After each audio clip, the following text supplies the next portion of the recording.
मंडळी, जेवताना ताटात जर चविष्ट चटणी असेल तर जेवणाची चव अजूनच वाढते. मग आज आपण अशीच एक खमंग कोथिंबिरीची चटणी बघणार आहोत. अतिशय चविष्ट आणि खमंग अशी ही चटणी होते. करायला तेवढीच सोपी. चला मग पटकन रेसिपीला सुरुवात करूया. नमस्कार मंडळी, ऋतुराधा रेसिपीजमध्ये तुमचे मनपूर्वक स्वागत आहे. आता ह्या चटणीसाठी आपण प्रथम उडीद डाळ भाजून घेणार आहोत. थोडे मसाले आहेत जे आपण खमंग भाजणार आहोत आणि त्याच्यामुळं चटणीला खमंगपणा येणार आहे आणि त्याची चव वाढणार आहे. तर प्रथम मी 2 मोठे चमचे उडीद डाळ घेतली. गॅस लो फ्लेमवर ठेवून खमंग अशी लालसर होईपर्यंत ही उडीद डाळ आपल्याला भाजून घ्यायची. हे बघा, छान लालसर अशी आपली तो उडीद डाळ भाजून झाली. आता ती बाजूला काढते आणि त्याच्यातच 4 लाल सुक्या मिरच्या भाजून घेते. आता इथं मी बेडगी मिरची वापरले. तसं आपण तिखट वापरणार नाहीये, त्यामुळे जर तुम्हाला हवं असेल तर तुम्ही तिखट मिरच्या सुद्धा वापरू शकता. त्याच्यानंतर 1 चमचा अख्खे धणे, अर्धा चमचा जिरे हे सुद्धा आपल्याला थोडे गरम करून घ्यायचे आहेत. मसाल्याचा थोडा सुगंध येईपर्यंत आपल्याला हे भाजून घ्यायचे. साधारण 1-2 मिनिटाकरता आपण हे भाजून घेतले आणि सर्व जिन्नस गार करून घेतले.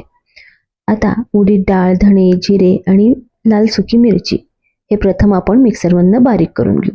हे बघा, इथं आपण हे सर्व जरासं भरड केलं तरी चालेल, बारीक करून घेतले. त्याच्यानंतर भरपूर सारी कोथिंबीर आपण मिक्सरच्या भांड्यात घालूया. लक्षात घ्या, पहिला कोरडे मसाले बारीक करून घ्यायचे आणि मग कोथिंबीर आणि पुदिना घालायचा. आता इथं मी भरपूर कोथिंबीर घेतली. देठ सुद्धा कोवळे होते, त्यामुळे देठासकट मी इथं कोथिंबीर घेतली. आता त्याच्यानंतर आपल्याला एक थोडासा पुदिना पण ह्यात घालायचा आहे. 1 पाव वाटी पुदिना घातलं. चटणी छान चटपटीत व्हावी म्हणून ह्याच्यामध्ये मी थोडीशी चिंच सुद्धा घातलेली आहे. आता ह्याच्यात चवीनुसार मीठ आणि किंचित गूळ घालून मिक्सरमधनं बारीक करून घेऊया. कोरडे मसाले आपण बारीक करून घेतलेत आणि नंतर हे सर्व जिन्नस घातलेत, त्यामुळे छान अशी ह्याची पेस्ट तयार होईल. आता एका कढईत मी तेल घेतलेलं आहे. तेल ह्याला जरा जास्त लागते, साधारण 3 चमचे तेल घेतलं. तेल गरम झालं की त्यात मोहरी घातली. मोहरी तडतडल्यावर हिंग आणि हळद घातले आणि भरपूर लसूण पाकळ्या घातल्यात. साधारण 20 ते 22 लसूण पाकळ्या यामध्ये घातलेल्या आहेत. ह्या लसूण पाकळ्या अशा अख्ख्याच घालायच्या आणि चांगल्या लालसर होईपर्यंत परतून घ्यायच्या.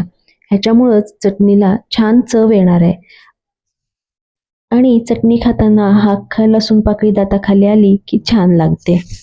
आता लसूण लालसर झालेला आहे. आता त्यामध्ये आपण मिक्सरमधनं तयार केलेली पेस्ट घालूया. पुदिन्यामुळे जरासा काळसर रंग यायला येतो. तुम्हाला हवं असेल तर तुम्ही पुदिना स्किप करू शकता. सगळी पेस्ट मी घातली आणि आता मात्र आपल्याला हे चांगलं परतून घ्यायचंय. पेस्ट चांगली घट्ट होईपर्यंत आपल्याला परतायचं आहे. गॅस मीडियम ते लो फ्लेमवर ठेवा आणि कॉन्स्टंट हे परतत राहा. 1-5 मिनिटं परतल्यानंतर हे बघा, ही असा चटणीचा गोळा तयार होतो आणि अशा प्रकारे ही आपली कोथिंबिरीची चटणी तयार आहे. आता ही अशी छान गॅसवर परतलेली चटणी अगदी फ्रीजमध्ये 8 दिवस छान टिकते. पोळी बरोबर, भाकरी बरोबर खायला ही खूप छान लागते. मग मंडळी, तुम्हाला कशी वाटली ही रेसिपी? आवडली असेल तर व्हिडिओला लाईक, कमेंट आणि शेअर नक्की करा. आणि मंडळी, स्वतःची काळजी घ्या. असे मस्त मस्त खाण्यासाठी स्वस्त राहा आणि स्वस्त राहण्यासाठी असेच मस्त मस्त खात राहा. त्यासाठी आमचे चॅनल सबस्क्राईब करा, कारण अशा मस्त मस्त रेसिपींबरोबर जुन्या पारंपरिक रेसिपी सोप्या पद्धतीने कशा करायच्या हे आम्ही आमच्या चॅनलवर नेहमीच दाखवत असतो. ऑल नोटिफिकेशनवर क्लिक करायला विसरू नका, म्हणजे अशा नवीन नवीन रेसिपीचे अपडेट्स तुम्हाला नक्की मिळतील. पुन्हा भेटूयात एका नवीन रेसिपीसह. धन्यवाद.